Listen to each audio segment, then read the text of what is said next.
Hello दोस्तों, आप लोग कैसे हैं। उम्मीद है आप लोग सभी अच्छे होंगे। आज हम लोग एक्सपोनेंट्स एंड पावर्स के बारे में पढ़ते हैं। ये क्लास 7th और 8th दोनों का सिलेबस है, एक्सपोनेंट्स एंड पावर्स।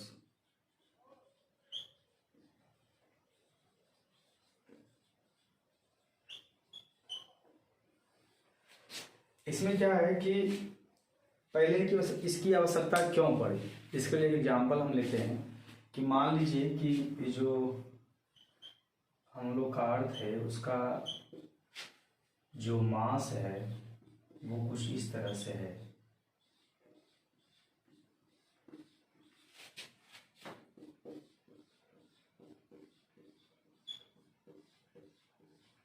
इतना केजी है, ये अर्थ का मास है या यूरेनस का मास लेते हैं हम लोग, और भी दूसरे जो प्लानेट है या स्टार्स का हम लोग मास ले सकते हैं। तो बार बार इस तरह से लिखना थोड़ा सा इरिटेटिव होगा और ये लेंदी होगा। तो इसको हम लोग पढ़े हैं पिछली क्लास में कि इसको स्टैंडर्ड फॉर्म में लिखते हैं। स्टैंडर्ड फॉर्म में क्या है, एक नंबर का फॉर्म है। नंबर का फॉर्म क्या है कि 1.0 से बड़ा होना चाहिए और वो 10 से छोटा हो, ये नंबर का फॉर्म है। और उसके बाद एक जो फॉर्म आता है वो है 10 टू दी पावर करके लिखते हैं, उसको पावर के रूप में लिखते हैं। तो हम लोग क्या करेंगे, ये 1 से बड़ा होना चाहिए और 10 से छोटा, तो 1 से बड़ा ये क्या लिख सकते हैं 5.9, और उसके बाद जो है कितना डेसिमल, कितना जो है 10 का पावर, उसको काउंट कर लेते हैं। 1 2 3 4 5 6 7 8 9 10 11 12 13 14 15 16 17 18 19 20 21 22 23 24 इंटू क्या हो जाएगा 10 टू दी पावर 24 kg। ये कितना शॉर्ट हो गया इसको बनाना में। तो इन्हीं सारे कारणों से और भी बहुत सारे यूजेज इसके हैं, इसके लिए हम लोग जो है पावर्स का प्रयोग करते हैं, एक्सपोनेंट का प्रयोग करते हैं। अब इसको क्या लिखे हैं 5.9 इंटू 10 टू दी पावर 24। तो ये जो 10 टू दी पावर 24 है, ये यहाँ पर 10 को जो है हम लोग बेस बोलते हैं, और ये जो है पावर हो गया, या इसको बोलते हैं एक्सपोनेंट। इसको पढ़ते कैसे हैं,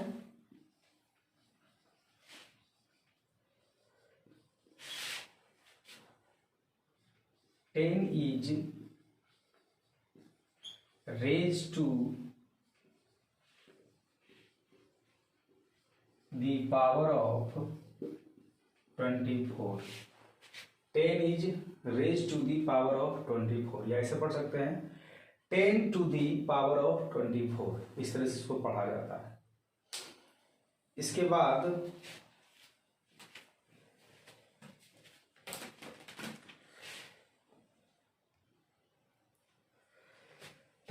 बाद हम लोग जो है कुछ लॉज ऑफ एक्सपोनेंट्स को देखते हैं। लॉज ऑफ एक्सपोनेंट्स, पहला क्या है, मल्टीप्लाइंग पावर्स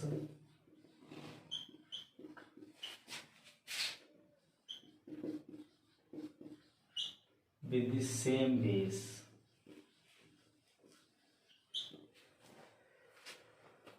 पावर्स को मल्टीप्लाई करना और बेस सेम है। जैसे एग्जांपल लेते हैं 2 to the power 2 into 2 to the power of 3। इस तरह से मल्टीप्लाई करते हैं तो क्या लिखेंगे यहाँ पे 2 इंटू 2, चूंकि यहाँ पे 2 है तो 2 इंटू 2 हो गया, और यहाँ पे 2 टू दी पावर ऑफ 3 है तो 2 इंटू 2 इंटू 2। क्या लिख सकते हैं इसको 2 टू दी पावर 1 2 3 4 5, ये 5 हो गया। इसको हम लिख सकते हैं ऐसे भी 2 टू दी पावर 2 प्लस 3, तो यहाँ पर क्या हो गया 2 to the power of 2 into 2 to the power of 3 को क्या लिखा सकता है 2 टू दी पावर 2 प्लस 3। इसी तरह से अगर -3 लेते हैं तो -3 टू दी पावर 2 है और -3 टू दी पावर 3 है, तो इसको भी लिख सकते हैं ऐसे ही -3 टू दी पावर 2 प्लस 3। तो इससे हम लोग जनरलाइज करते हैं कि एक फॉर्मूला लिखा जा सकता है इस तरह से कि a to the power m into a to the power n equals to a to the power of m plus n, जहां ए जो है जीरो नहीं होगा, जीरो होगा तो किसी दूसरे हो जाएंगे, तो यहाँ पर हम क्या लिखेंगे, ये जो है यहाँ पे जीरो नहीं होगा, A is not equal to zero. और क्या लिखेंगे, एम एंड एन दोनों जो होंगे वो होल नंबर्स होंगे, M N and R whole numbers, ये होल नंबर्स कहलाएंगे। तो पहला फॉर्मूला क्या बना, A to the power M equals to A to the power N equals to A to the power M plus N, where A is not equal to zero and M and N are whole numbers. इस तरह से इसको जो लिखेंगे। इसके बाद है दूसरा जो फॉर्मूला है वो है 7 to the power 4 divided by 7 to the power 3। तो क्या लिखेंगे इसको, 7 टू दी पावर 4 ऊपर चला जाएगा, 7 टू दी पावर 3 चलाएगा नीचे, और इसको हम लोग लिख सकते हैं 7 into 7 into 7 into 7 by 7 into 7 into 7। 3 7 नीचे 3 7 ऊपर है, कट जाएगा आसानी से, और क्या आ जाएगा सिर्फ 7 टू दी पावर 1, नहीं कुछ है तो 1 लिखेंगे यहाँ पे। तो इसको ऐसे लिख सकते हैं 7 टू दी पावर 4 माइनस 3। तो यहाँ पर क्या हो गया, 7 to the power 4 divided by 7 to the power 3 equal लिख सकते हैं 7 टू दी पावर 4 माइनस 3। तो यहाँ पर भी एक फॉर्मूला बन सकता है क्या कि A to the power M divide by A to the power N equal to क्या लिख सकते हैं, A to the power M minus A to the power N, जहाँ पे ए जो है जीरो नहीं होगा, ये नॉन जीरो नंबर के लिए है। और दूसरी बात क्या है कि m and N are whole numbers, ये दूसरा फॉर्मूला हो गया, ये दूसरा फॉर्मूला हो गया। अगर डिवाइड करते हैं तो ये फॉर्मूला कि अगर बेस सेम है और पावर एम और एन है तो इसको हम लोग घटा सकते हैं। एक कंडीशन यहाँ पर और है कि एम जो है वो किससे बड़ा होगा एन से, नहीं तो निगेटिव चलाएगा, फिर दूसरा केस हो जाएगा। तो हम लोग देखते हैं बेसिक स्तर पर कि एम जो है क्या होना चाहिए, एन से बड़ा अगर रहेगा तो इस तरह की बातें होंगी। फिर आगे हम लोग लिखते हैं टेकिंग पावर ऑफ पावर।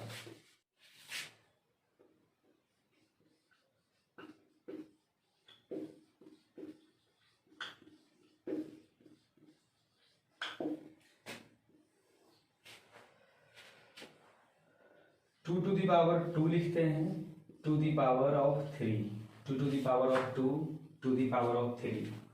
तो इसको क्या है, 2 दी पावर अगर 2 है तो 2 को 2 टाइम्स मल्टीप्लाई करते हैं, 2 इंटू 2, और चूंकि 2 दी पावर 3 है तो क्या करेंगे 2 इंटू 2 3 टाइम्स मल्टीप्लाई करेंगे,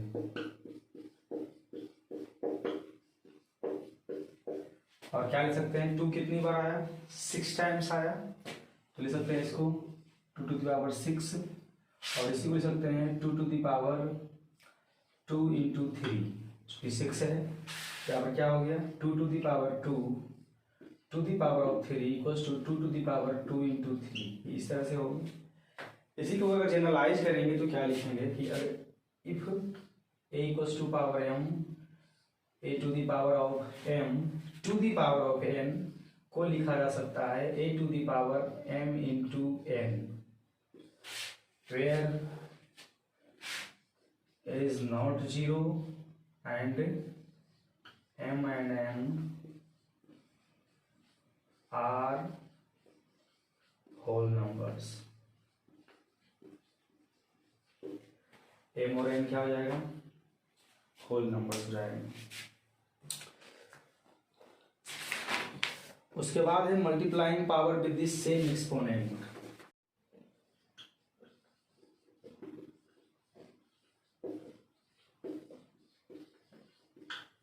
multiplying power with the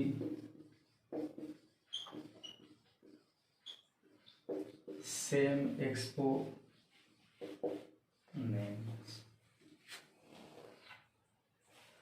तो यहाँ पर क्या है कि multiplying power with the same exponent में यहाँ लिखते हैं 2 to the power 3 into 3 to the power 3।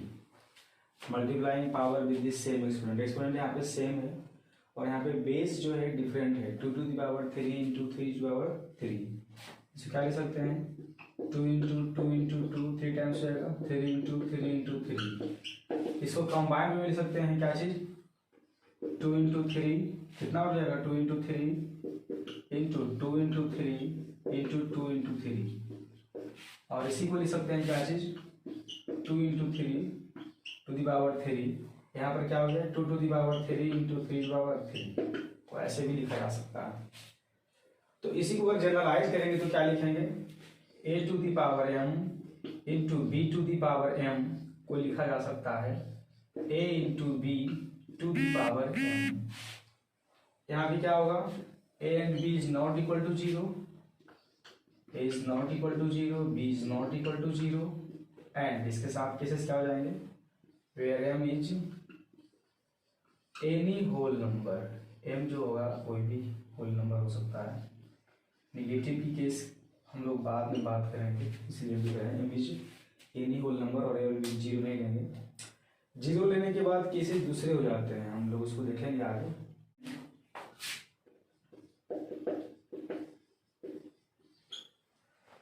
तो इस केस में क्या है कि हम लोग लेते हैं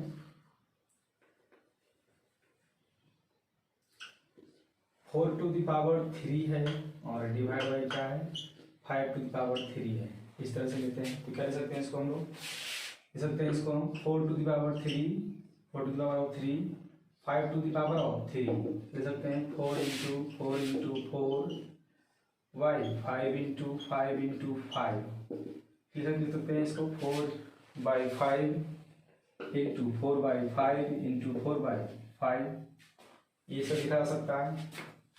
और भी क्या लिख सकते हैं, 4 बाई 5 टू द पावर 3 ऐसे लिख सकते हैं इसको। तो यहाँ पर क्या हो गया हम लोग के साथ, 4 to the power 3 divide by 5 to the power 3 को लिखा जा सकता है 4 बाई 5 टू द पावर 3। इसी को जनरलाइज में लिखते हैं a to the power m divide by b to the power m को लिखा जा सकता है a by b to the power m where a and b are not equal to 0 and m is any whole number. इस तरह से इसको लिखा जा सकता है। ये फॉर्मूला हो गया। इसके बाद भी हम लोग कुछ फॉर्मूलाज को देखते हैं, निगेटिव ऑफ एक्सपोनेंट। इसके बाद हम लोग देखते हैं powers with the negative exponents. जैसे हम लिखते हैं 10 टू द पावर 2, क्या लिख सकते हैं 10 इंटू 10 इक्वल्स टू 100। फिर अगर 10 टू द पावर ऑफ 1 होगा तो इसको क्या लिख सकते हैं 10 और इक्वल्स टू 100 बाई 10, क्योंकि पावर एक कम होती जा रहा है। फिर लिख सकते हैं 10 टू द पावर 0 को क्या हो जाएगा 1 आ जाएगा, क्योंकि अगर हम 10 को 10 से डिवाइड करते हैं तो क्या आएगा 1 आएगा।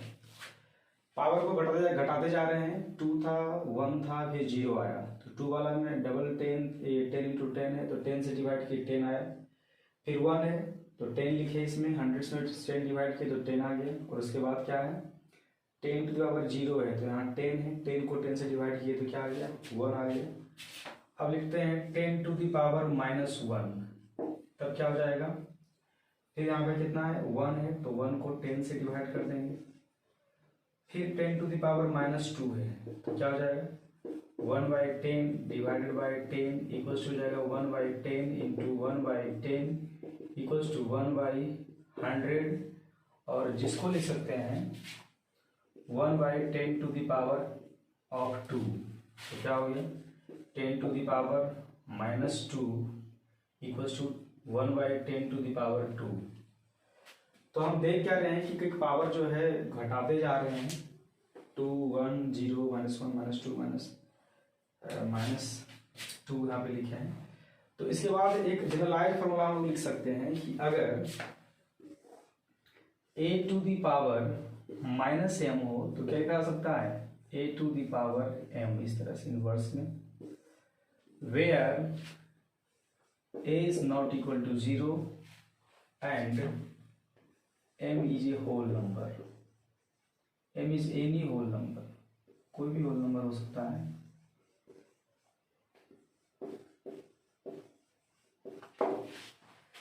तो इस तरह से ये लिखा जा सकता है। अब इसके बाद जो है कुछ एक्सपोनेंशियल,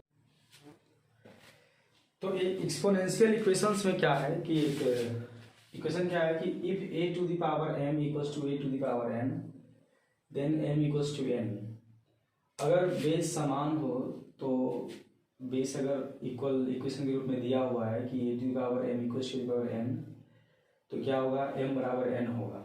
लेकिन इसके साथ तीन केसेस भी दिए गए हैं कि a जो है 0 नहीं होना चाहिए, ना तो 1 होना चाहिए, ना तो -1 होना चाहिए। देखिए क्यों दिया गया ऐसा इसलिए है कि अगर 0 मान लेते हैं कि 0 पे पावर हम कितना दे दिए, इधर 2 लिखेंगे और इधर 0 है तो पावर 3 भी लिखेंगे तभी बराबर आएगा। तो इस केस में क्या, ये जो 2 और जो 3 है वो बराबर नहीं आ रहा है, 2 इज नॉट इक्वल टू 3। उसके बाद दूसरा केस में क्या, 1 लेते हैं, 1 टू द पावर 2 कर देते हैं और 1 टू द पावर 3 भी कर देते हैं, फिर भी जो है क्या आएगा, ये बराबर ही आएगा। तो इस केस में भी क्या, 2 इक्वल टू 3 तो होता नहीं है।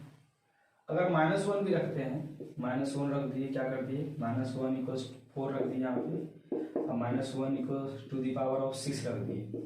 इस केस में 4 इक्वल्स टू 6 नहीं होगा।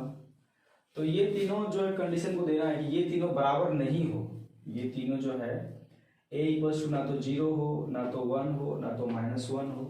तब अगर हम लोग लिखते हैं, जैसे हम लोग लिखते हैं क्या चीज, 5 टू दी पावर जो है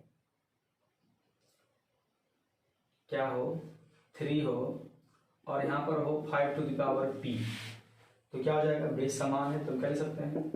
इसका मतलब क्या है कि p इक्वल्स टू 3 होगा। स्वाभाविक है, बेस समान है और p इक्वल्स टू 3 ही होगा, तभी जो है वैल्यू समान आ सकता है, अदरवाइज नहीं होगा संभव। उसके बाद इस तरह से हम बना सकते हैं मैथ को भी। अगर दिया हुआ है 4 to the power p equals to 16, इसमें p का वैल्यू निकालना निकाल सकते हैं, 16 भी सकते हैं, 4 टू द पावर 2 और उसके बाद क्या जाएगा, p इक्वल्स टू 2 आ जाएगा वैल्यू।